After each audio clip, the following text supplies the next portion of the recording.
Across the Midwest, lots of people are cleaning up after monster tornadoes struck several communities. Allie Spillyards shows us the damage.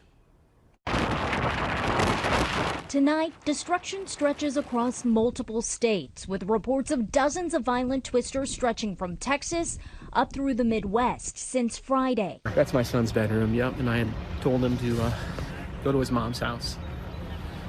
Yep, and I'm glad he did. Countless homes now sit ripped in half or reduced to piles of rubble. In Iowa, the city of Minden was gutted. The house is gone, foundation's the only thing left. An aerial view shows just how far-reaching the devastation is, with block after block flattened. About 180 homes were impacted. About 40% are probably destroyed. Leaders say the town hasn't seen a storm of this scale in decades. Its mayor moved to tears. 1976. Okay. What scale was it? Do you know? Sorry. That was the last time. In Nebraska, a monster tornado crossed an interstate with drivers too close for comfort. Oh, somebody got hit! With a big rig moving through flipped on its side.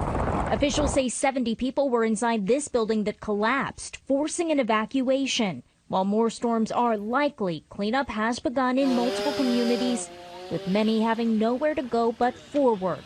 We will come together. Yeah, this is what we do here. Allie Spillyards, NBC 5.